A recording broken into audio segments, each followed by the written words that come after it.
Radio मोती में आपका हार्दिक स्वागत है। साहित्य के इस बेला में, हिंदी साहित्य दीप में हम आपका हृदय से अभिनंदन करते हैं। आज दिनांक 4 अप्रैल 2021 भारतीय तिथि के अनुसार यह चैत मास के कृष्ण पक्ष की अष्टमी तिथि आज है और 9 वर्ष में से हम अभी कुछ दूर हैं।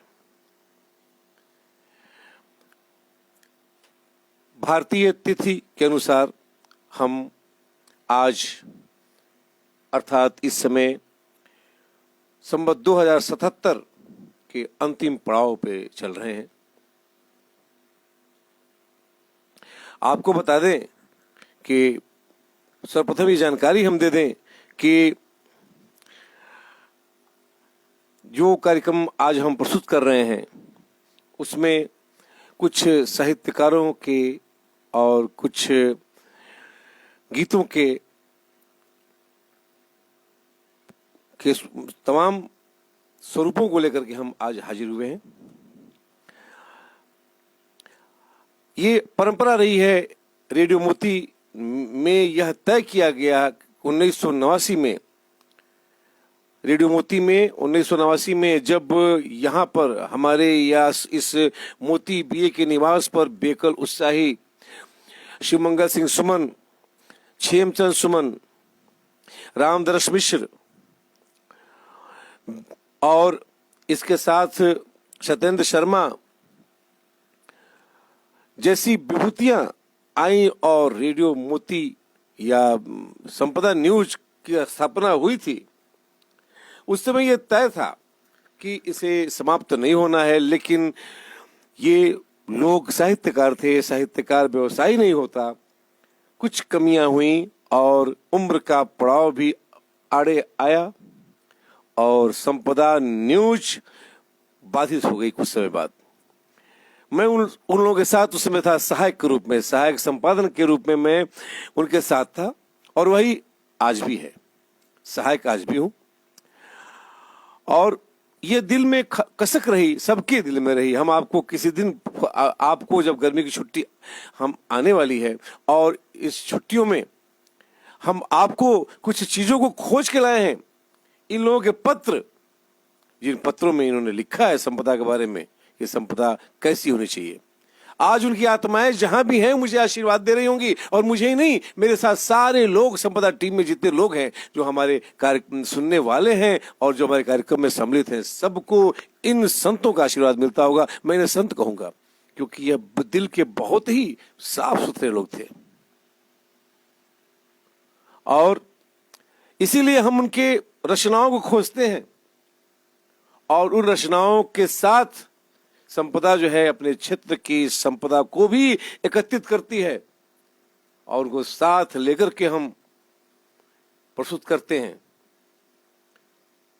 आपसे बता दें कि हमारा यह पूर्वांचल का क्षेत्र इलाहाबाद से लेकर के इधर उत्तर की तरफ बढ़िए, तराई तक, और इधर पूरब की तरफ बढ़ जाइए, बिहार के एकदम अंतिम छोर तक, जहां तक हमारी भोजपुरी जानी समझी जाती है, या विदेशों के उन क्षेत्रों में चले जाइए जहां पर भोजपुरी बोली जाती है, चाहे वो मॉरिशस हो, चाहे फिजी हो, चाहे वेस्ट इंडीज हो, जहां भी भोजपुरी वासी क्षेत्र के लोग रहते हैं, इनसे पूछिए तो इन्हें एक कसक सी महसूस होती है कि हमारी संस्कृति और हमारे सुंदर स्वरूप को कैसे बचाया जाए। एक तरफ वो लोग हैं जो तय कर चुके हैं कि हम इस संस्कृति को बर्बाद कर देंगे और बर्बाद करके एक उद्देश्य से पैसा कमाना, और दूसरी तरफ वो लोग हैं जो ये तय कर लिए हैं कि हम इस संस्कृति को बर्बाद होने नहीं देंगे। इसमें आप हैं। हम आपको, अपने सभी लोगों को साथ लेकर के हृदय से आह्लादित हैं और हम सबसे पहले शुरू इसलिए करते हैं एक ऐतिहासिक मैटर, क्योंकि आपको बता दें कि हम जहां उत्तर प्रदेश के देवरिया जिले के बरहज तहसील में बरहज नगर में मां सरजू के तट पर जहां रहते हैं, यहां से बरहज तहसील का नाम ले लीजिए। तो मैं बताऊं, यहां पर जब काशी से मगहर जा रहे थे बाबा कबीरदास जी, तो एक रात हो गई, एक रात हो रुके तो बरहज में रुके। कहां गांव में, यहां से अगर तिरछे साइकिल से चले जाइए तो 10-12 किलोमीटर पड़ता है, बरहज तहसील में है वो गांव। वहां राजाओं ने उनको जाने के बाद एक मठ बनवाया, कबीर मठ, और वह बहुत बड़ा मठ है, आज भी है वहां पर, अथाह अतुल संपदा है, चाहे ध्वंसावशेष के रूप में हो चाहे वो जिस रूप में हो। इतना ही नहीं है, वही कहां में स्कंदगुप्त का शिलालेख है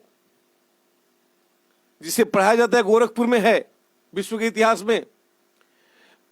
पुष्पदंत का मंदिर है, कार्यस्थली है कहां में। आइए इधर बढ़ते जाइए, मैल में देवरवा बाबा हैं, कुछ कहना नहीं है बाबा को। इसके अतिरिक्त कुछ चीजें जिन पर पर्दा पड़ा हुआ है, मैं उनका नाम ले रहा हूं। हम बाबा की बात नहीं कर रहे हैं, लेकिन जिनको लोग नहीं जानते हैं। यहां से ठीक नदी उस पार जाइए तो यहां से अगर अपने नदी के इस घाट से आप नापे तो 8 किलोमीटर के अंतर्गत एक स्तंभ मिलेगा जिस पर लिखा हुआ है कि हर्षवर्धन ने अपनी बहन राजश्री का ब्याह यही किया था। ये भी है यहां पर। और 1857 की क्रांति में जब झांसी की रानी तात्या टोपे, बहादुर शाह जफर जैसा योद्धा, जिसको लोगों ने सब लोग मिलकर के प्रथम स्वतंत्रता संग्राम का नायक बनाए थे, सब जहां असफल रहे, वहीं 1857 में बरहज में को केंद्र बिंदु पैना को बना करके मझौली नरेश, सतासी राज, राजपुर नौका टोला, नरहरपुर स्टेट, पैना, कुंडौली के ठाकुर, इन लोगों ने मिलकर के एक साथ 1857 में इतना जबरदस्त क्रांति की थी कि यह क्षेत्र 1 साल आजाद रहा। नहीं पता है इसको। पैना का सतीहड़ा केस जानते हैं, लेकिन सतीहड़ा केस ने क्या दिया? 1 साल भारतवर्ष का यह क्षेत्र 1 साल अंग्रेजों से के कब्जे से मुक्त रहा, और यह उधर काफी दूर तक गोरखपुर के एरिया से लेकर के इधर नरहरपुर तक पूरा ये स्टेट मुक्त रहा। सरजू पर पूरा कब्जा रहा भारतीयों का। अंग्रेज थर थर कांपते थे, जिसका परिणाम हुआ कि एक दिन उन्होंने नरसंहार किया था यहाँ पे। चलिए, हम आपसे बहस हम नहीं करते ज्यादा, हम इसलिए कह रहे हैं कि हमने इसीलिए अपने यहाँ इतिहासकारों को खोजा है। हम नहीं जानते, जो मेरा है, लेकिन फिर भी वह सबसे बेहतर है। हमने अपने संपदा न्यूज के द्वारा यह आजमाया है कि हमारे पास जो है वह सबसे बेस्ट है, बेस्ट, सब में टॉप पर है, ये टॉप मोस्ट है ये। और हमने आज फिर आपको लेकर आए हैं प्रोफेसर अजय कुमार मिश्र जी को, जो प्राचार्य है बाबा राघवदास भगवान दास स्नातकोत्तर महाविद्यालय आश्रम बरहज देवरिया में। और उनसे सबसे पहले हम एक ऐतिहासिक वक्तव्य को प्रस्तुत करेंगे। 5 मिनट का हम खंडवाइज करते हैं ताकि हमें यह याद रहे, क्योंकि साहित्य के चकाचौंध में जब हम आनंद में जाएंगे तो हम इसको थोड़ा सा भूल जाएंगे। इसे हम पहले पेश करते हैं ताकि हमें याद रहे कि हमारी ये मिट्टी बहुत कुछ कहती है, और वह इतिहास के एक स्तंभ है। आज वर्तमान में उनसे बेहतर हमारी जानकारी में कोई नहीं है जो इतिहास जानता हो। इसलिए मैं अजय कुमार मिश्र जी को प्रस्तुत कर रहा हूं इस कार्यक्रम में। यह कार्यक्रम इसलिए आवश्यक है कि कम से कम जो बच्चे हमारे कार्यक्रम को सुनते हो, जानते हो, वो कम से कम इसी बहाने जाने। लोग पूछते हैं कहां रहते हो, लोग कहते हैं बरहज, ऐतिहासिकता क्या है? तो एक ने कह दिया ब से बद्रीनाथ, र से रामेश्वर, ह से हरिद्वार, और जो से जगन्नाथपुरी, चारों धाम का एक एक अक्षर लेकर के बरहज बनाया गया। हमने कहा नहीं, तुम नहीं जानते हो। ब से जो है बाबा बरहना बाबा, र से राघवदास, ह से हरकचंद केडिया, और जो से बरहज का पहला प्रिंसिपल जानकी शरण। ऐसे बनाया गया। अरे ये कोई बात होती है? इतिहास होता है। मजाक मजाक होता है। बरहज का नाम या तो बरहना बाबा से संबंधित है या फिर बरहना हज से या फिर ब्रह्म ध्वज से है, जो हम कभी लेकर आपके पास आएंगे, जिस पर अच्छे अच्छे लोगों की रिसर्च है। लेकिन बच्चे जो आज कहते हैं वो कहते हैं चारों धाम है, चारों धाम के नाम से बना हुआ है। हम जानते हैं कि हमारा बरहज चारों धाम से अधिक पवित्र है, क्योंकि यहां पर ऐसे ऐसे संत हैं जो मुश्किल से मिलते हैं। लेकिन हमें वास्तविक इतिहास अपना जानना है और इसके लिए आपको ले चल रहे हैं कहां के स्तंभ लेख। कहां के स्तंभ लेख को शो करने के लिए, बताने के लिए आधा हम आपको बता चुके हैं, और कहां के स्तंभ लेख को हम आपको शेष आधे पर आपको हम लेकर चल रहे हैं। इसे हम 3 भागों में प्रस्तुत करेंगे। तो आज हम आपको इसे अगला भाग पेश कर रहे हैं प्रोफेसर अजय कुमार मिश्र द्वारा, जो बाबा राघवदास भगवान दास स्नातकोत्तर महाविद्यालय आश्रम बरहज देवरिया के प्राचार्य भी हैं और इतिहास विभाग के हेड भी हैं। तो लीजिए, सुनिए, फिर हम आगे कवि सम्मेलन की तरफ बढ़ेंगे। राजा का ही शासक रहा अथवा उसके परिवार का कोई अन्य व्यक्ति शासक बना, प्रत्येक नए शासक ने मठों अथवा विहारों के अधिकार को मान्य किया। अभिलेखों में प्रशंसात्मक शिलालेखों का अपना महत्वपूर्ण स्थान है, जिसमें प्रायः राजा की वंशावली, तत्कालीन राज्य जिनसे राजा का युद्ध हुआ, अंतर्राज्यीय संबंध, राज्य प्रणाली, राजनीतिक आदर्श, राजा की व्यक्तिगत योग्यता, उसकी दानशीलता, उदारता और उपमा संबंधी पौराणिक संकेत, उसका नाम और पूर्ण चरित्र उसमें वर्णित होता है। जहां तक गुप्त शासक स्कंदगुप्त के कहोम अभिलेख का प्रश्न है, तो निसंदेह अभिलेख में वर्णित पंक्तियों से यह स्पष्ट है कि गुप्त संवत 141 अर्थात 460 ईस्वी के ज्येष्ठ मास में यह अभिलेख उत्कीर्ण कराया गया था। त्रिंश दशई कोत्तर शतमे ज्येष्ठ मासे प्रपन्ने, इसमें मद्र नामक व्यक्ति को प्रसंगित किया गया है, जो द्विज गुरु और यतियों के प्रति विशेष आस्था रखने वाला था।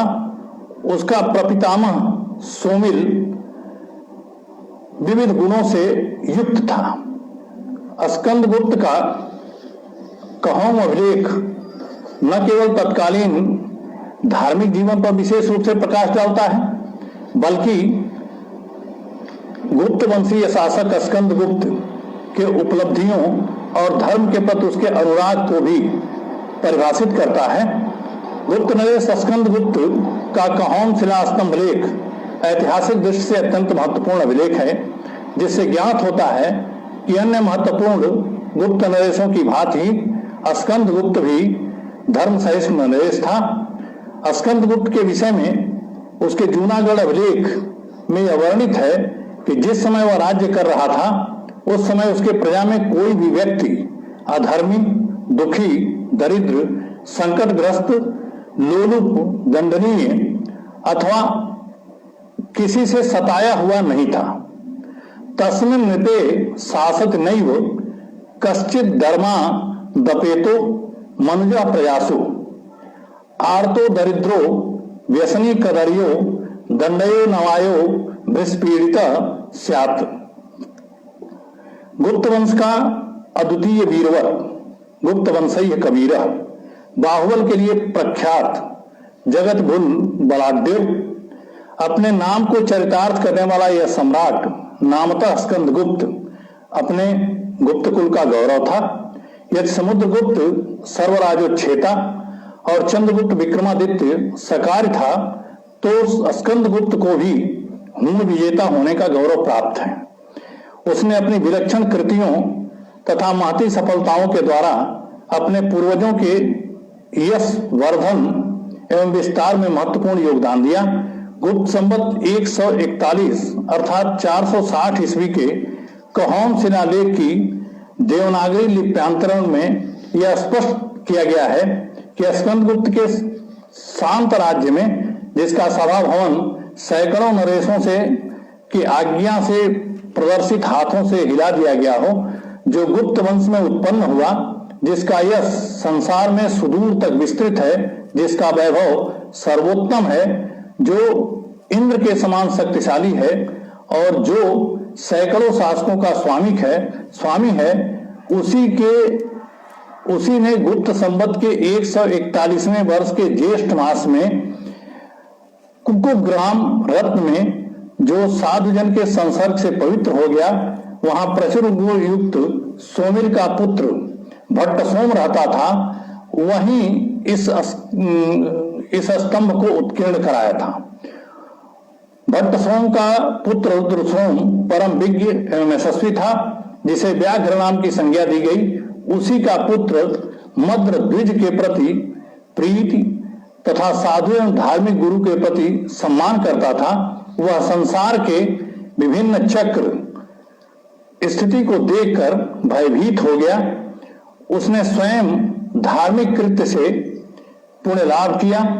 उसी के परमानंद के लिए मानव के सुखार्थ 5 प्रस्तर प्रतिमाओं की स्थापना की, जो अरहत के धर्मानुयायी थे, जो धार्मिक पक्ष के पालक थे। यह सुंदर प्रस्तर स्तंभ वहीं स्थित किया गया, जो पर्वत शिखर के समान प्रतीत हो रहा था और जिस कारण कीर्ति लाभ हुआ। अभिलेख में वर्णित इन पंक्तियों से स्कंदगुप्त द्वारा किए गए धर्म के संदर्भ में कार्यों का विस्तृत विवरण प्राप्त होता है।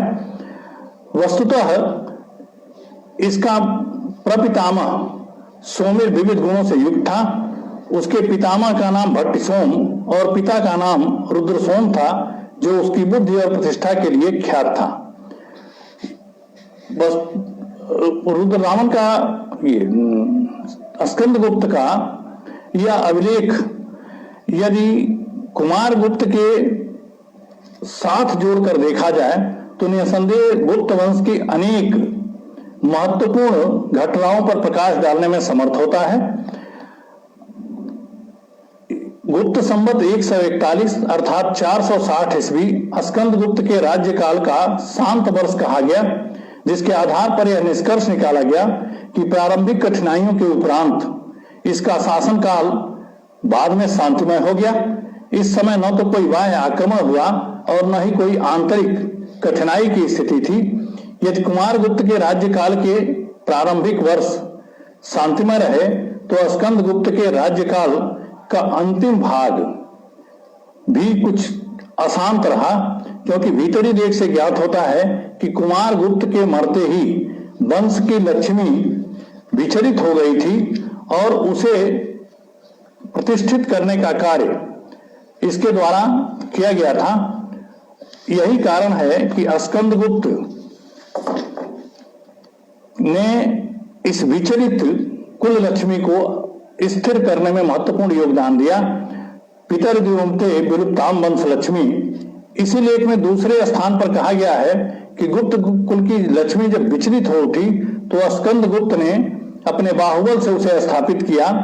विचलित कुल लक्ष्मी स्तंभना युद्ध तेना, इस क्रिया में उसे पूरी रात युद्ध भूमि में बिताना पड़ा था। क्षितितल सैनीय एन नीता त्रियामा, विद्वानों की धारणा है कि पुष्यमित्रों ने कुमारगुप्त के मृत्यु के ठीक अनंतर गुप्त साम्राज्य पर आक्रमण किया। समुदित बलकोशान पुष्यमित्रांश जित्वा छिच्चरण पीठे स्थापितो वामपाद, मंजूश्री मूलकंप में कहा गया है कि स्कंदगुप्त ने पुष्यमित्रों को परास्त किया। यह उसके लिए गर्व की बात थी। विपरीत परिस्थितियों में भी स्कंदगुप्त ने साहस और धैर्य से काम लिया और अंत में हर प्रकार के साधनों से संपन्न पुष्यमित्रों को पराजित करने में सफलता प्राप्त की। अपने सामने पुष्यमित्रों को उसने नतमस्तक किया। गुप्त काल का सर्वोच्च वीर पद उसके उपयुक्त सफलता का ही प्रतिबिंब प्रतीत होता है। कौम लेख वस्तुतः एक राजकीय लेख नहीं है। उसमें प्रजा द्वारा अपने सम्राट का इस प्रकार मूल्यांकन किया गया है जिसकी उपस्थान भूमिसत नृपतियों के लिए सिर झुकाने से उत्पन्न वायु से हिल उठती है, जिसका वंश गुप्त है, जिसका यश जगत विख्यात है, जो जगत में सर्वोत्तम है, जो सक्रूपम है तथा जो सत क्षितिपति है, उस स्कंदगुप्त के शांति वर्ष में कौम लेख उत्कीर्ण कराया गया। इस लेख में स्कंदगुप्त शांत वर्षे वाक्यांश अत्यंत ही महत्वपूर्ण है।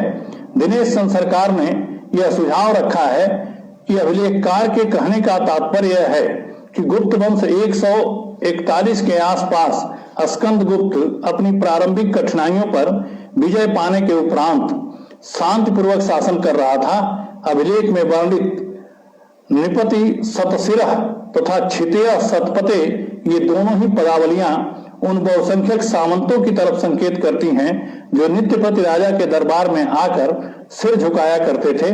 इन पदावलियों में महत्वपूर्ण पद सक्रोपम यानी इंद्र के समान है, जिससे संभवतः उसकी हूण विजय का संकेत मिलता है। चूंकि इंद्र देवताओं के स्वामी हैं और देवताओं के शत्रु असुरों का नाश करने वाले हैं, पृथ्वी पर राजा इंद्र का प्रतिरूप है और इसके द्वारा पराभूत आतताई शक्तियां असुरों का प्रतिरूप मानी गई हैं। अतः हूणों पर जो असुरों का प्रतिनिधित्व करते हैं, कुछ ही समय पूर्व मिली विजय के आधार पर अभिलेख में इसे सक्रोपम की उपाधि से संबोधित किया गया है। स्कंदगुप्त की तुलना देवराज इंद्र से की गई है।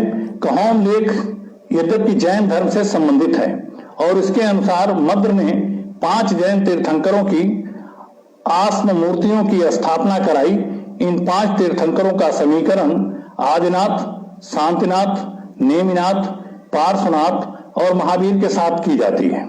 उल्लेखनीय है कि स्तंभ के अधोभाग पर 5 आकृतियां उत्कीर्ण मिलती हैं। ऐसा अनुमान लगाया जाता है कि ये पांचों आकृतियां 5 तीर्थंकरों का प्रतिनिधित्व करती हैं। इससे अभिव्यंजित होता है कि गुप्त सम्राट स्कंदगुप्त भी अपने वंश के अन्य शासकों की तरह ही धर्म सहिष्णु था। व्यक्तिगत जीवन में उसका धर्म वैष्णव रहा, लेकिन अन्य धर्मों के प्रति भी उसकी धार्मिक उदारता, उसकी धार्मिक सहिष्णुता का द्योतक है कि इसमें 5 जैन तीर्थंकरों की मूर्तियों का उल्लेख किया गया है। प्राचीन भारतीय अभिलेख संस्कृत के अमर स्मारक हैं। अभिलेखों का मूल्यांकन करने पर सिद्ध होता है कि इनमें संस्कृत साहित्य के इतिहास की अखंड परंपरा प्रवाहित होती है। अभिलेखों से तत्कालीन इतिहास और समाज के विविध पक्षों का ज्ञान प्राप्त होता है। जैसे स्कंदगुप्त के गिरनार अभिलेख से उसकी प्रजावत्सलता का, समुद्रगुप्त की प्रयाग प्रशस्ति से उसके ब्राह्मण तथा गोरक्षक होने का और उसके गरुणांकित ध्वज से उसके वैष्णव धर्मानुयायी होने का, मंदसौर लेख से तंतुवायों बुनकरों द्वारा सूर्य मंदिर का जीर्णोद्धार करने का ज्ञान प्राप्त होता है। एवं प्रस्तर लेख से जहां भानुगुप्त के पराक्रम का ज्ञान प्राप्त होता है, वहीं उसके प्रिया के सती होने का भी ज्ञान प्राप्त होता है। भक्तानुरक्ता चप्रिया चकांता भार्या वलग्ना सुतालग्नि राशिम। अभिलेखों से भ्रम निवारण भी होता है। जैसे मैक्स मूलर ने लिखा है कि शक क्षत्रप भारतीय संस्कृत भाषा के ध्वंसकर्ता थे, लेकिन रुद्ररामन के जूनागढ़ लेख से स्पष्ट होता है कि मैक्स मूलर का यह कथन तर्कहीन, लचर और भ्रमपूर्ण है। इस अभिलेख से ही रुद्ररामन की भारतीय संस्कृत में आस्था की न केवल पुष्टि होती है, बल्कि परिष्कृत संस्कृत भाषा में लिखा हुआ लेख उसके संस्कृत प्रेम को भी उजागर करता है। अभिलेख ऐतिहासिक व्यक्तियों के काल निर्धारण में भी सहयोग देते हैं और पुलकेशिन द्वितीय के ऐहोल लेख में कवि रविकीर्त ने कालिदास और भारवी का उल्लेख किया है। इस अभिलेख का समय लगभग 634 ईस्वी है, जिससे स्पष्ट होता है कि कालिदास और भारवी का समय ऐहोल अभिलेख से पहले का रहा होगा। भारत में प्रचलित विभिन्न संवतों के काल निर्धारण में अभिलेख अत्यंत उपयोगी सिद्ध हुए हैं। वास्तव में अभिलेख भारतीय इतिहास और संस्कृत का व्यापक स्वरूप प्रस्तुत करते हैं। ऐतिहासिक विकास की परंपरा से जुड़े हुए पदों के आवरण को उद्घाटित करते हैं। इसलिए अगर यह कहा जाए कि प्राचीन भारतीय इतिहास और संस्कृत का प्रामाणिक अध्ययन करने के लिए अभिलेखों का अध्ययन आवश्यक है, तो उस कड़ी में स्कंदगुप्त का कौम अभिलेख अत्यंत महत्वपूर्ण स्थान रखता है, जिसने स्कंद गुप्त की धर्म सहिष्णुता का, स्कंद गुप्त की प्रजावत्सलता का जीता जागता स्मारक प्रस्तुत किया है। भारतीय इतिहास में ऐसे अभिलेखों का अपना महत्वपूर्ण स्थान है।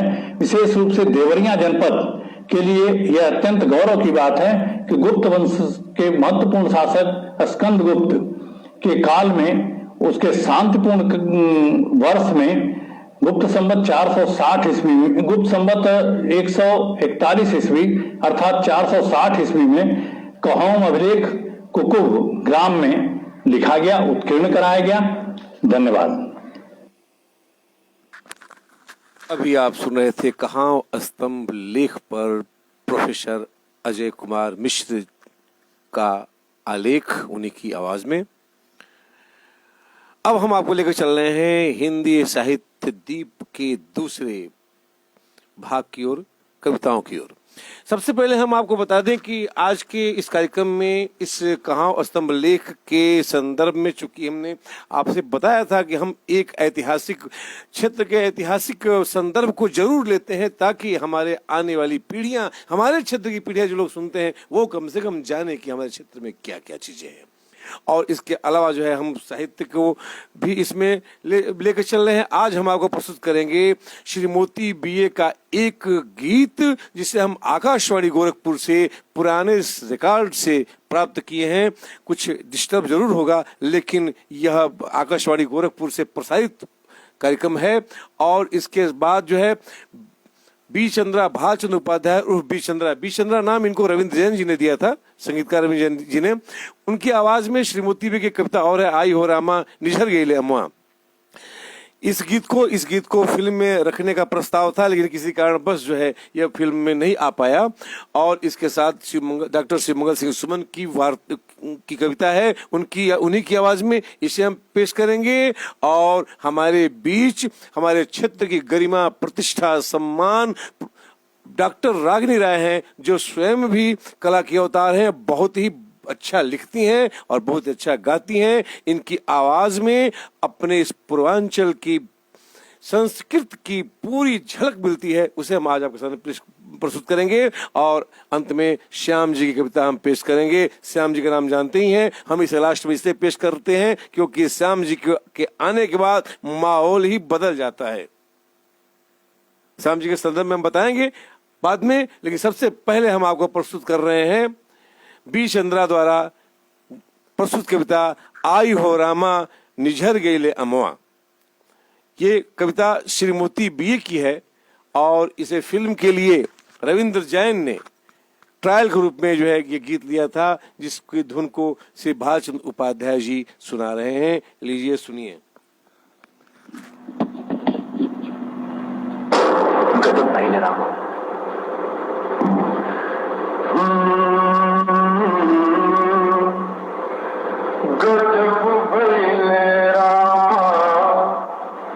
गजब भइले रामा, निझर गईले अम्मा। गजब भइले रामा, निझर गईले अम्मा। आई हो रामा, ताके पतैया चढ़ के टहनिया, के कोई लिया तनिक से पढ़ना। गजब भइले रामा, निझर गईले अम्मा। आई हो रामा, एक आम चूहे 50 जने खाए, भगिया के चुख गरजे रोहे उपावे। एक आम चूहे 50 जने भाए, भगिया के चुख गरजे रोहे उपावे। छाती फूलावे आती बिचटकावे, छाती फूलावे आती बिचटकावे। एक न पूछाए जैसे पवले खजनवा। गजब भइले रामा, निझर गईले अम्मा। आई हो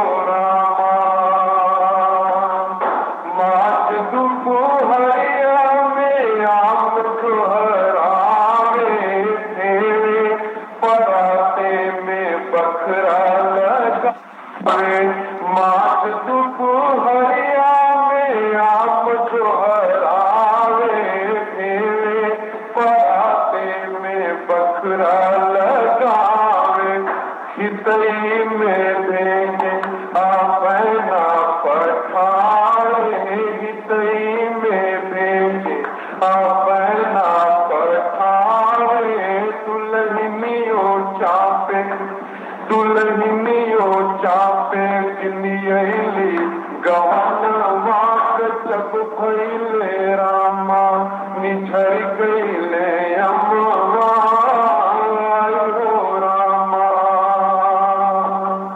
दतुवन जो तूरी तरोरा ना बोली डरिया जो काटी तो मुँह ना खोली दतुवन जो तूरी तरोरा ना बोली डरिया जो काटी तो मुँह ना खोली रोगी पतैया से होके सैतिया रोगी पतैया से होके सैतिया के रौरा होई बताई मरमवाक जब भइले रामा निझर गईले अम्मवाक जब भइले रामा निझर गईले अम्मवा हो रामा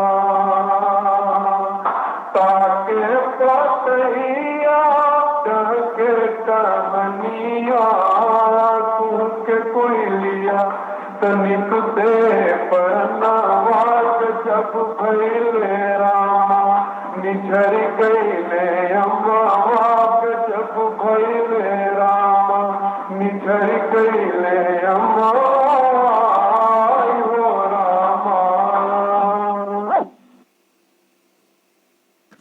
कविता ये बहुत ही लंबी है और श्रीमती बी की लिखी हुई है। श्रीमती जी बहुत ही बेहतरीन लिखते थे, वो हृदय से लिखते थे। अब आप अंदाजा लें कि इसे प्रकृति पर्यावरण के उद्देश्य से देखें कि तो, और अगर प्रकृति पूजा के रूप में देखें तब भी दतुवन जो तूरी तरौरा न बोली, आम की प्रशंसा करते हुए कह रहे हैं वो कि दतुवन जो तूरी तरौरा न बोली डढ़िया जो काटी तो मुंह न खोली रोरी पतैया से होखे सैतिया की रौरा हई बताई मरमवा आई हो रामा निझर गेले अम्मा। ऐसा आम जो जिसके गुण देवता स्वरूप है वह निझर चुका है। अपना प्रस्तुति श्री मोती जी की बहुत अच्छी थी। मोती जी की कविता हम आकाशवाणी गोरखपुर से जो है हम जो कि प्रसारित हो चुका है लगभग आज से 40 साल पहले और पहले का होगा, लेकिन मेरा अनुमान 40 साल है। 40 साल पहले का प्रसारित हम रिकॉर्ड से लिए हैं। हम आपको बता दें, एक क्षमा याचना कर दें कि पुराने रिकॉर्ड्स हैं, इस तरह थोड़ा बहुत डिस्टर्ब यदि हो तो हमें आप क्षमा करेंगे, चीज कीमती है। श्री मोती बी की एक लाइन है, आज की पूरी रचना जो है हम जो प्रस्तुत कर रहे हैं वो श्रीमती बी की कविताओं के द्वारा ही प्रस्तुत कर रहे हैं। इसमें एक उनकी एक लाइन है, आपसे बता दें, उनका लिखा हुआ है, मेरे बस के ये गीत नहीं, मन पर मेरा अधिकार नहीं, तन पर दुनिया का घेरा है, नभ के नीचे भूमंडल पर बस अंधकार का डेरा है, सुनसान डगर वीरान नगर आंसू की भी प्रतीत नहीं, मेरे बस के ये गीत नहीं। तो एक लाइन थी मोती बी की जो हमने आपसे बताया। आपको अगला कार्यक्रम हम आकाशवाणी गोरखपुर के सौजन्य से प्रस्तुत कर रहे हैं, आप उसे सुने। थोड़ा सा ये 5-7 मिनट का है, लेकिन इसे जरूर सुनिएगा क्योंकि ये ऐसी आवाज है जो अब मिलना मुश्किल है। हम बहुत मुश्किल से खोज कर आपके पास लाते हैं क्योंकि ये लोग अब है नहीं, श्री मोती बी ये नहीं है कि हम इनसे कोई भी चीज सुन लेंगे। इसलिए जो संकलित है हम उनके आभारी हैं और इसके लिए हम आकाशवाणी गोरखपुर के विशेष आभारी हैं जो किसी भी तरह से मुझे प्राप्त हुआ है।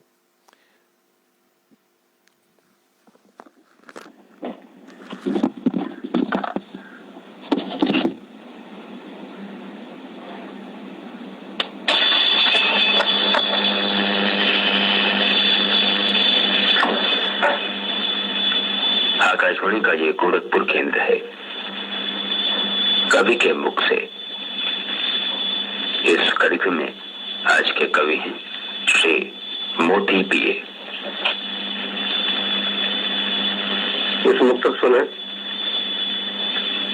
वेदना का नर्तन है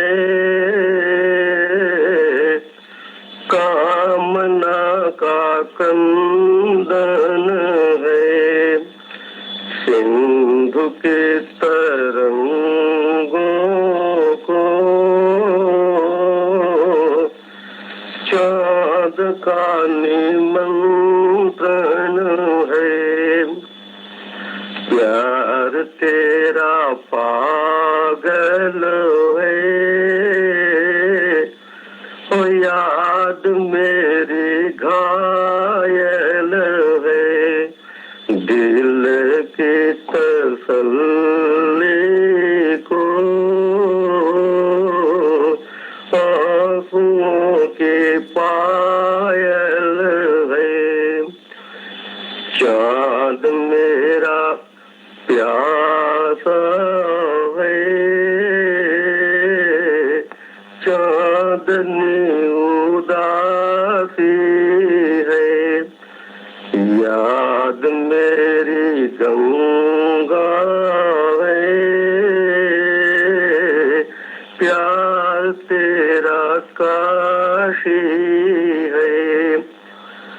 रूप तेरा धानी है, प्यार आसमानी है। सींचने को आँखों में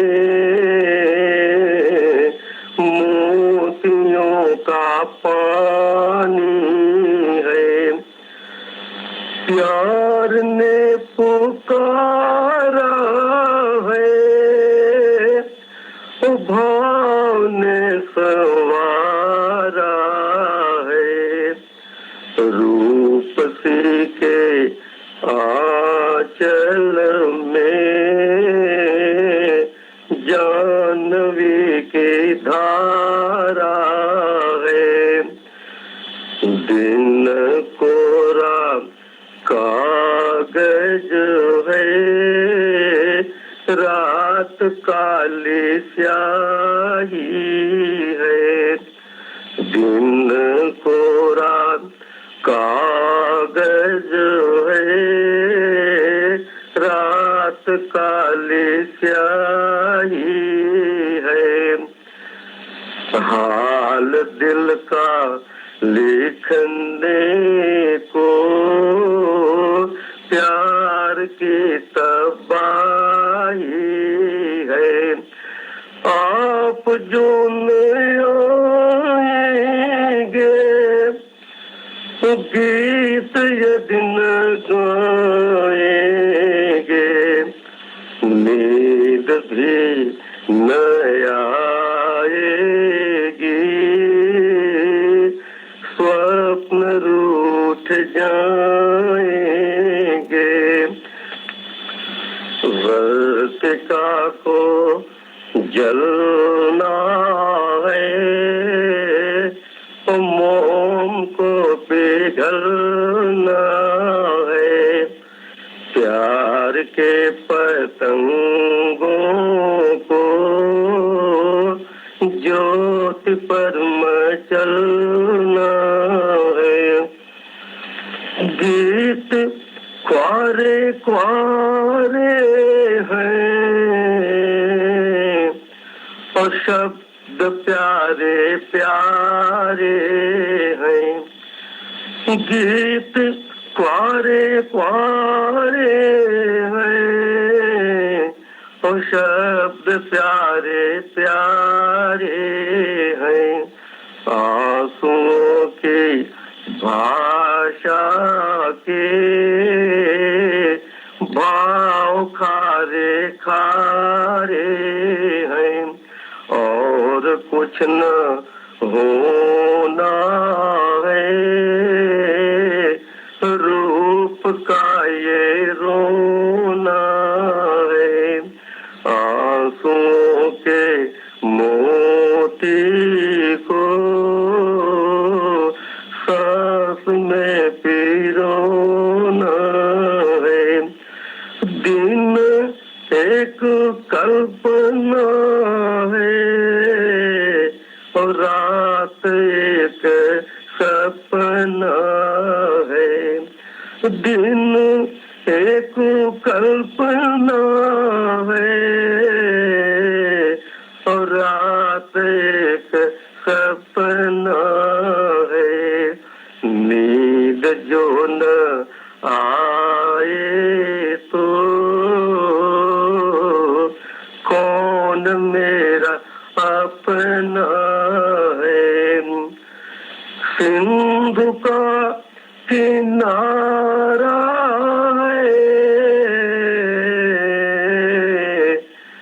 व्योम का पसारा है।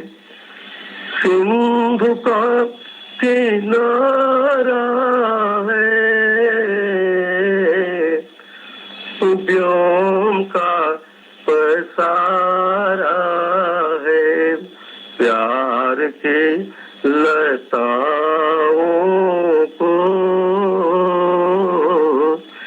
झूठ का सहारा है। प्यार के लताओं को झूठ का सहारा है। आंसुओं के गीता है, सांस में रामायण है। आसरा जिलाने को नाम का रसायन है। पंथ जो भी चलते हैं मंजिलों को छलते हैं। गर्त में गिराने को दीप सभी जलते हैं। अभी आप सुन रहे थे श्री मोती बीए द्वारा उनकी रचनाओं का कविता पाठ। ये हम आकाशवाणी गोरखपुर के पुराने संस्मरणों से, उनके संकलन से इसे प्राप्त किए थे। हम आभार प्रकट करते हैं आकाशवाणी गोरखपुर का कि हमें यह प्राप्त हुआ और हम आप तक इसे प्रस्तुत किए। आपसे बताएं कि हमारे इस क्षेत्र में हिंदी के आधार में कहीं भी आप जाएं, शुद्ध हिंदी की रचना की बात आती है तब तो हम आ जाते हैं नए जमाने में। लेकिन अगर हिंदी की बात आती है तो हम फिर भोजपुरी, अवधी और काशिका और तमाम तरह की भाषाएं हैं जिनको हमें उठाना पड़ता है, जिनके भरोसे हम हिंदी पुष्पित और पल्वित हुई है। और इसमें लोकगीतों का और अपने क्षेत्र की संस्कृति का बहुत बड़ा असर है।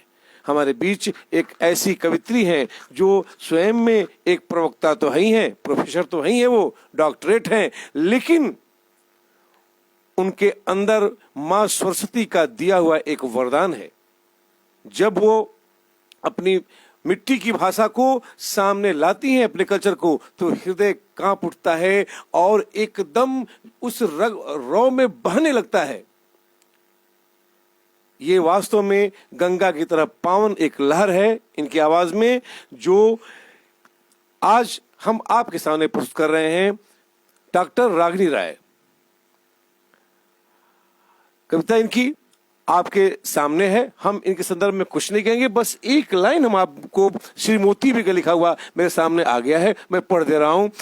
भंवर का डर नहीं मुझको तुम्हारी आंख के आगे, लहर पर घर बना लूंगा तुम्हारा गीत गा गा के, किनारे पर खड़ा कोई मुझे धीरज बताता है, कभी तुमसे मिलूंगा मैं, कभी दिल से मिलूंगा मैं, कभी तो बंद कर आंखें तुम्हारे संग चलूंगा मैं, किनारे पर खड़ा कोई मुझे दीपक दिखाता है, झकोरों में पड़ा जीवन तुम्हारा गीत गाता है। हमें ऐसा लगता है कि रागिनी जी की कविताएं और रागिनी जी की आवाज माँ सरस्वती से कहती है कि माँ सरस्वती, हमारी ये सब कुछ जो है आवाज है, यह तुम्हारी वंदना है और तुम्हारा इंतजार कर रही है। हमें उम्मीद है कि एक दिन यह कला और संस्कृत और कवि और कविता के शिखर पर होंगी।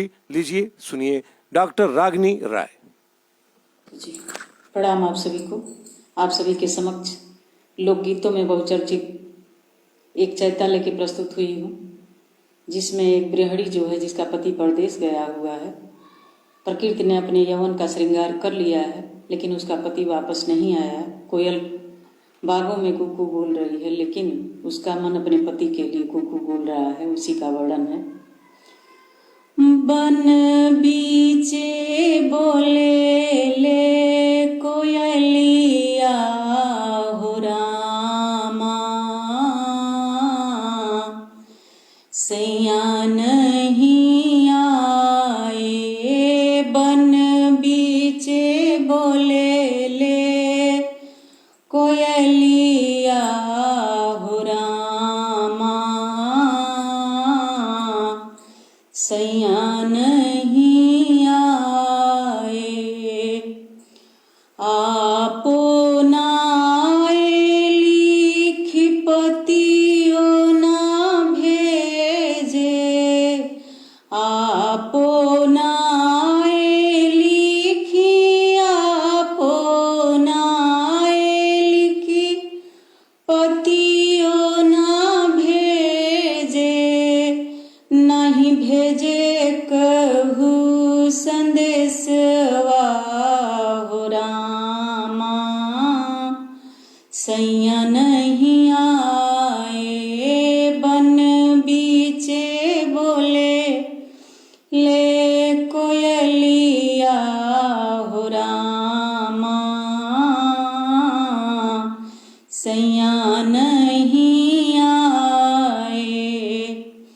सासू हमारी एक बोलिया जो बोले, सासू हमारी एक, सासू हमारी एक बोलिया जो बोले। ननदा बोलेली बिरही बोलिया हो रामा, सैया नहीं आए। बन बीचे बोले ले कोयलिया हो रामा, सैया नहीं आए। कुहू की जनवा मारे हो रामा, कुहू की जनवा मारे हो रामा, कुहू की जनवा मारे हो रामा, सैया नहीं आए। बन बीचे बोले ले कोयलिया हो रामा, सैया नहीं आए। बन बीचे बोले ले कोयलिया हो रामा, सैया नहीं आए। धन्यवाद। अभी आप सुन रहे थे डॉक्टर रागिनी राय को। अब हम आपको सुनवा रहे हैं संपदा न्यूज के संस्थापक मंडल में। वैसे तो इसके संस्थापक श्री मोती बीए जी थे संपदा न्यूज का, जिसका एक आयाम रेडियो मोती है जो आपके सामने प्रस्तुत हो रहा है। संपदा न्यूज के संस्थापक मंडल में मोती बीए जी के साथ डॉक्टर श्रीमंगल सिंह सुमन थे, बेकल उसाई थे, डॉक्टर रामदास मिश्र थे, क्षेमचंद सुमन थे और त्रिलोचन शास्त्री थे। ये लोग जो है यहाँ का, बेकल उत्साही थे, ये लोग यहाँ एकत्रित हुए थे और उस समय मैं इनके सहायक संपादक के रूप में काम किया करता था। बात 1989 की है, 1989 की। आज हम उन्हीं में डॉक्टर शिवमंगल सिंह सुमन की रचना उन्हीं की आवाज में प्रस्तुत मैं कर रहा हूं। श्री मोती बीए की 4 लाइन की कविता से उनको हम अभिनंदन भी हम करते हैं, उस दिव्य आत्मा को नमन करते हैं, उनसे प्रार्थना करते हैं कि हमें शक्ति प्रदान करें, ऊर्जा प्रदान करें। पंथी के दुर्गम पथ में ऐसा भी क्षण आता है, बाहर का भीषण तम आंखों में छा जाता है, पग आगे कैसे बढ़ते यदि तुम न प्रकाश करो तो, यदि तुम न प्रकाश करो तो हम आपको प्रस्तुत कर रहे हैं डॉक्टर शिवमंगल सिंह सुमन की रचना, उन्हीं की आवाज में।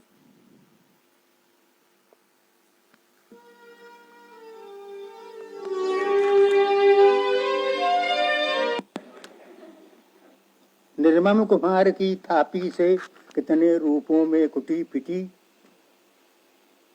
निर्मम कुम्हार की थापी से कितने रूपों में कुटी पिटी, हर बार बिखेरी गई किंतु मिट्टी फिर भी तो नहीं मिटी।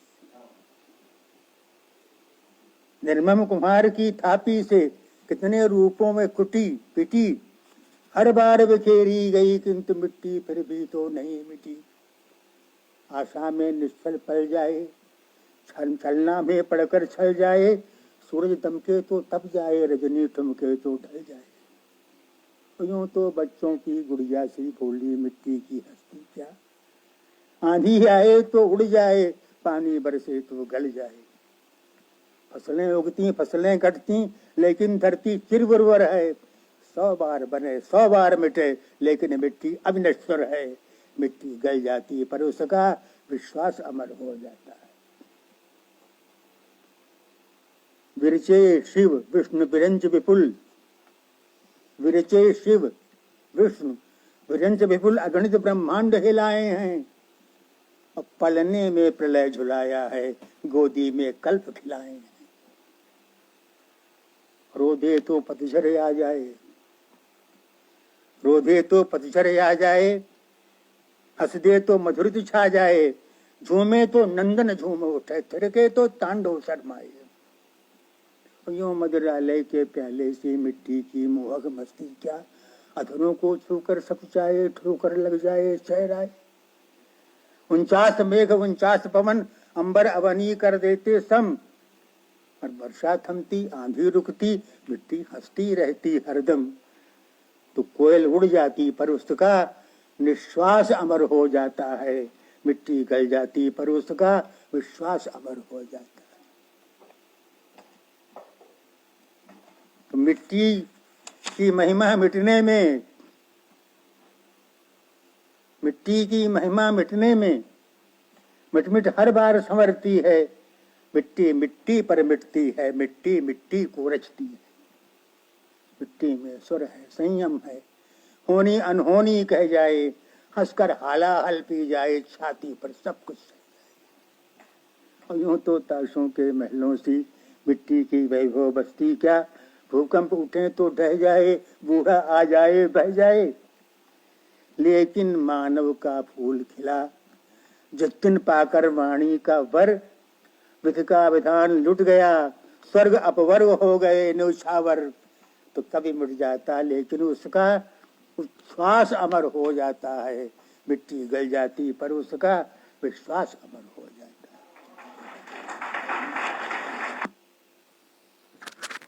अभी आप सुन रहे थे डॉक्टर शिवमंगल सिंह सुमन की रचना, उन्हीं की आवाज में। बहुत मुश्किल से ये रचना हमने प्राप्त की थी।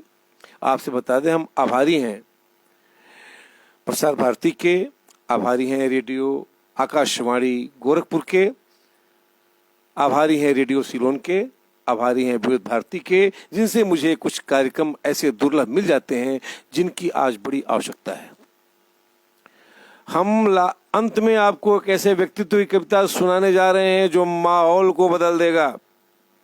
वैसे आपसे पहले क्षमा याचना करते हैं, ये कविता सुनाना मात्र मनोरंजन है जो मैं सुनाने जा रहा हूं, सिर्फ मनोरंजन के लिए सुनिएगा, इसे अन्यथा न लीजिएगा, क्योंकि हाथ से व्यंग्य की कई कविताएं कभी कभी हृदय पर चोट कर जाती हैं। लेकिन मेरा आपसे अनुरोध है कि इसे सिर्फ आप आनंद के लिए लीजिएगा।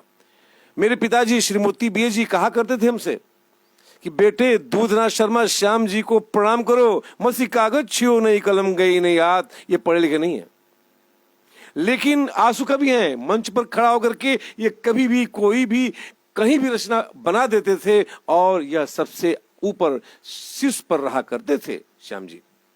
हमने देखा है श्याम जी को, अच्छी तरह याद है कि एक बार मानस सम्मेलन हो रहा था और मानस सम्मेलन में जब मानस सम्मेलन खत्म हुआ तो तत्काल जो है कवि सम्मेलन होना था। तो मानस सम्मेलन खत्म हुआ तो एक मानस मर्मज्ञ ने कह दिया कि सूर सूर तुलसी शशि उडगन केशवदास अब के कवि कवि खद्योत सम जहता करत प्रकाश। सूरदास जी सूर्य हैं, तुलसीदास चंद्रमा है, अब ये जो खद्योत हैं भकजोनी आ रहे हैं इनको आप सुनिए और आनंद लीजिए। तकलीफ हो गई कवियों को, कवियों ने कहा कि मंच पर वही चढ़ेगा जो इसका जवाब देगा। और दूधनाथ शर्मा श्याम जी चढ़े और उन्होंने कहा गिद्ध चतुर्भुज कौआ कोकिल बकुला हंस हो जाता तुलसी बाबा के कृपा से हई गदहो ब्यास कहाता। उसके बाद कविता तो बनाना शुरू कर दिया उन्होंने। बहुत गजब के कवि थे दूधनाथ शर्मा श्याम जी। श्याम जी की रचना है तू हमार जन्मे का साथी मिलला बहु जमाना पर काहे दांत चियरले बड़ा चला चाहिए थाना पर। ये रचना हम आपको आज पेश कर रहे हैं और आपसे अनुरोध कर रहे हैं। ये रचना सिर्फ और सिर्फ मनोरंजन के लिए है और कुछ नहीं है, इसे किसी रूप में नहीं लेंगे। आपके आपके किसी प्रकार का जो है प्रस्तुति, कोई कमेंट इस पर रचना पर सिर्फ मनोरंजन के लिए होना चाहिए। हम इसके लिए पहले ही क्षमा याचना कर ले रहे हैं क्योंकि श्याम जी की बहुत बड़ी विशेषता है कि वो सीधा व्यंग करते थे, सीधा कटाक्ष करते थे और उसका किसी के पास कोई जवाब नहीं होता था। तो लीजिए उनकी रचना सुनिए, पूरा संभल के सुनिएगा। और इस रचना के साथ ही मेरा अंतिम प्रोग्राम है, हम आपसे कुछ निवेदन करेंगे और कार्यक्रम समाप्त होगा। तो लीजिए सुनिए। भोजपुरी के महान कवि श्याम जी के मुख से उनकी कविताएं सुनिए। तू हमारे जन्म के साथी मिल लो बहुत जबाना पर काहे दांत चियल बाड़ा चला चली जा थाना पर। कैसन खटका कैसन अटका कैसन लटका आई तुहरे सौसे शरीर में कौमन शोक समाइल। हम अपनी बीरन की बल पर मुखिया पंच हो गई नी, हमर तिहन की रथ पर चढ़ के बड़का भी नल गई नी। सौ से मरमन के हम ही दिहले बानी रोजी, बड़े बड़े डाकू लोग हो ला के हमरे खोजी। हम चाही जेके लुटवाली सगरे खेत कटाई, हम जेके चाही पुकवा दिए में संशय नाही। बड़े बड़े हाकिम के पार्टी दे के नाचन चवनी, हम गावन की चौकीदार के बातन में भरमौनी। यही दल की बल पर भैया अब वोटे में उठक, ये बिचड़ी वो के राहे में आधी ऐसन कूटक। सगरे के सोला देगी हम लंगड़ा लूजा काना पर काहे दाती अरले बाड़ा चला चली जा थाना पर। ईश्वराज तोहरे खातिर बासूतर भाग जगाव, कौनो दल के कौनो झंडा कान्हे दैले लाव। दिन भर भारत माता के नारा खूब लगाव और रात को कहता गोल बना के असली रूप दिखाओ। सगरी दल के देवता लोग तुहरा से हाथ मिलाई, तुहरी बुद्धि के दिखला से बार बार हरसाई।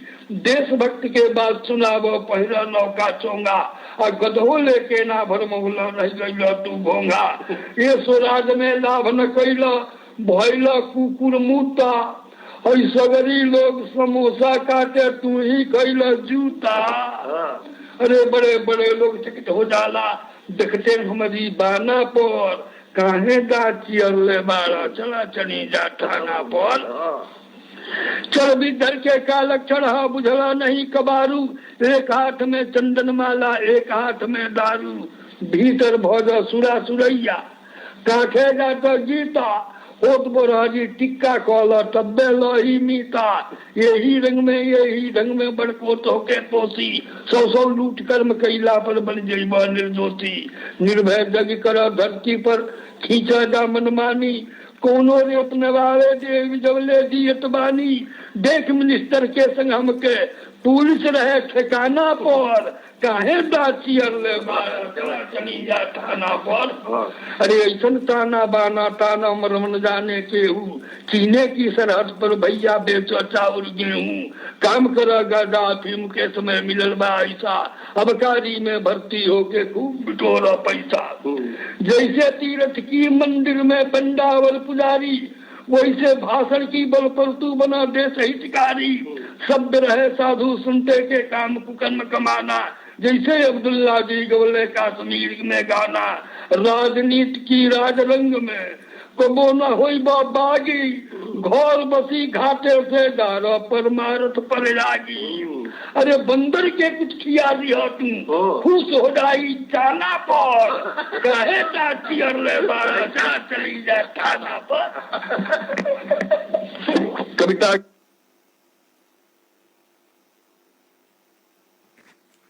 श्याम जी बड़े विलक्षण कवि थे, और एक छोटी सी रचना 2 मिनट की उनकी और आप सुन लें। आज वो नहीं है, लेकिन उनको आज भी लोग याद करते हैं। निरहू के बरबर धोनी हा खैनी हा खूब जवानी में, आए भोला तू लोला लई भैंस गई बा पानी में। हमें अपनी नगरी डगरी में गुलगुल माल उड़वनी, ए पंचे मंचे के ऊपर मोहक बीन बजवनी। जब विराज परे पहले के कटियाज करे जा, नोट मोट भरी रहे सिराने, सुबह शाम लोग दे जा। जवन मुंह में वाना घोटल से कैसे घोटी सतुआ, रोजी गई लोग ना मूल बूझे मिले खेत के बथुआ। अरे जवन देह के दिहल मान सब रोज सराहल हुन्नर, और तनकी एक भटफल पड़ गई नी आदमी कहे छछुन्नर। काम काम कहनी कितनो ना मिले ठाव राजधानी में, ये भोला तू लोला लई भैंस गई बा पानी में। भाई भैल बा पैया भैया दुल्हन कहली बोका, कामधेनु जी बाझिन भैली कैसे पियब चौका। ए फुलवारी के समतोला जतना ताही काटी, आई लंगड़ा आम श्याम ना पई है सुखले अठली चाटी। पहले के हम हई पुजारी बरदा मैया बगला, उसके बुद्धि बना दो सबके कहे न केहू पगला। भारत माँ की खटिया के हम कतमल बन के जीजा, पहले लोग बाबूजी को हल भैनी आज भतीजा। सान मान फल फूल स्वर्ग सुख पौनी आठो बेरा, वही मुंह में आज मिलत बा हमके कटका केरा। अरे भूषण के दुहला से कब चाह न बनी दुकानी में, ए भोला तू लोला लाई भैंस गई बा पानी में। जो हमें देखी यह बीमारी सभी लोग सब बूझाता, हरियर खातिर हरियाणा मेण मेण पर जूझाता। भोला भैया डाक जंतु के देखो आज तमाशा, गिद्धन के टोली सिखले बा गरुड़ देव के भाषा। मैना की दैना पर बैठे बकुला ज्ञान बतावे, गधा जी घोड़ा के आपन सर पर चाल सिखावे।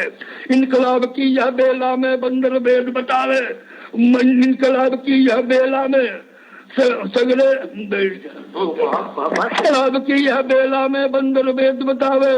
उल्लू की हंसे की पीठी पर बैठे उल्लू राह दिखावे।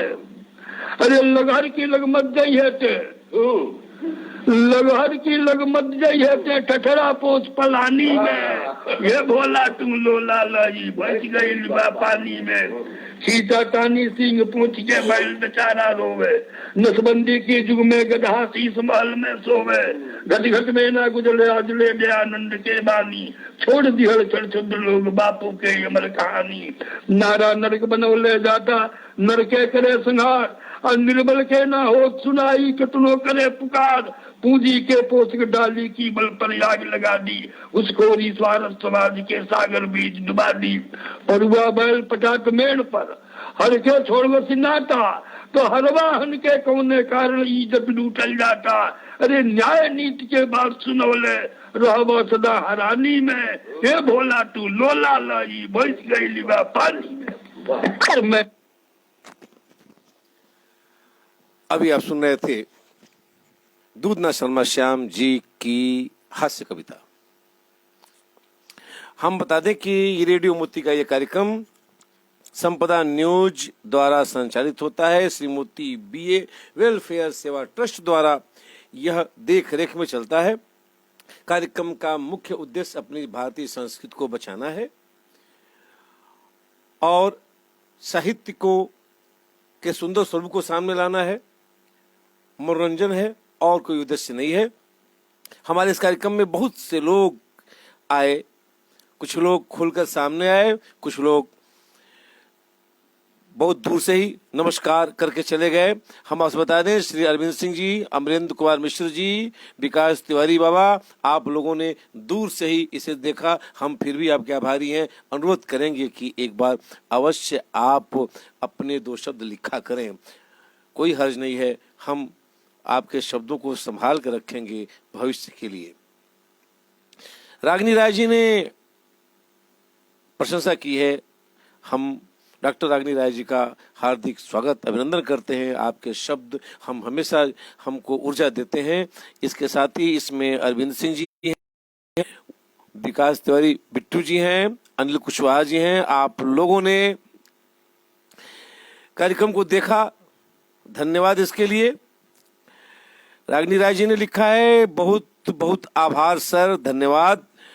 मैडम, आप हमारे कार्यक्रम में रहीं, इसे सुनी, यह मेरा सौभाग्य है।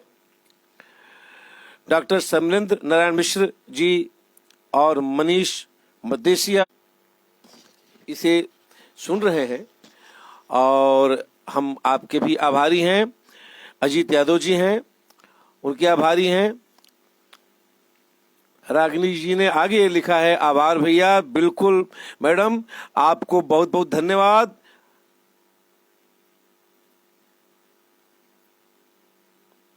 किसी मित्र ने इसका नाम हम स्पष्ट नहीं देख पा रहे हैं, लिखा है वेरी गुड, आपका हार्दिक अभिवादन है। अंजू मिश्रा जी ने प्रशंसा की है, आपका भी हम हार्दिक अभिवादन करते हैं। और अंजू मिश्रा लिखा है very nice, thank you madam, आपका हृदय से अभिवादन। ब्रजभूषण द्विवेदी जी का भी अभिवादन है, आप मेरे कार्यक्रम में रहे। छाया पांडे जी ने लिखा है गुड, थैंक यू मैडम, आपको बहुत बहुत धन्यवाद। रागिनी राय जी ने लिखा अंत में बहुत खूब।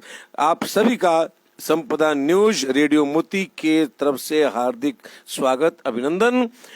हमारे इस कार्यक्रम को आप हमारे वेबसाइट www.sampadanews24.blogspot.com पर कभी भी प्राप्त कर सकते हैं। और इसके अलावा श्री मोती BA से संबंधित तमाम जानकारियां उस पर अपलोड होती रहती हैं, उसे आप पढ़ सकते हैं, देख सकते हैं। वैसे अतिशीघ्र हम सोशल मीडिया पर भी श्री मोती BA की तमाम जानकारियों को प्रस्तुत करेंगे। वैसे आप श्री मोती BA आप pinterest.com पर भी यदि श्री मोती BA लिखें तो आपको जो है एक बहुत अथाह सागर प्राप्त होगा मोती BA की किताबों का। फिलहाल अभी प्रयास जारी है, अभी बहुत किताबें हैं उनकी 17 पुस्तकें अप्रकाशित हैं और 50 पुस्तकें प्रकाशित हैं और ये सभी प्रस्तुत करनी है। मोती BA एक बहुत बड़े नाटककार थे, उन्होंने 5 नाटक लिखे हैं, लेकिन 3 उसमें उपलब्ध हैं जिसे हम प्रस्तुत करेंगे जो आज तक कभी कोई नहीं जाना। हम इन सभी चीजों को लेकर के आपके सामने क्रमशः आते रहेंगे, कार्यक्रम मेरा चलता रहेगा। आप हमारे बीच आए, बहुत ही मुझे शक्ति आपने प्रदान की, आप सभी का हम हृदय से अभिवादन करते हैं। अपने इस कार्यक्रम के प्रसारण के लिए अपने सहयोगी संगीतकार शिवेंद्र उपाध्याय उर्फ दीपू जी का हम काफी एहसानमंद हैं, जो उनके देखरेख में कार्यक्रम मेरा सुचारू रूप से चलता रहता है।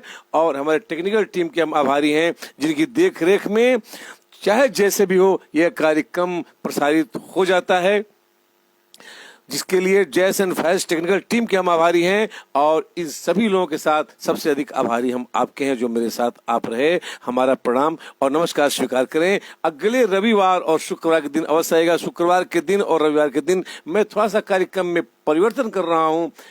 कार्यक्रम ऐसे ही समय से चलेंगे, लेकिन जो गाने के कार्यक्रम हैं उसमें अब कुछ ऐसे गीत लाएंगे जो सुन के आप दंग रह जाएंगे।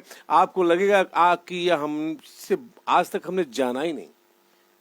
कुछ ऐसे गीत हैं जो कई बार फिल्मों में आ चुके हैं, लेकिन आपने सिर्फ एक बार सुना है। ऐसे गीतों को लेकर हम आने वाले हैं। फिलहाल मेरा प्रणाम और नमस्कार स्वीकार करें। संपदा न्यूज की तरफ से, रेडियो मोती की तरफ से अंजनी कौर उपाध्याय अपने सभी संपदा परिवार और रेडियो मोती परिवार के तरफ से आपसे विदा लेता हूं। सादर आप नमस्कार, हार्दिक आपका नमन, आज्ञा दीजिए। जय हिंद।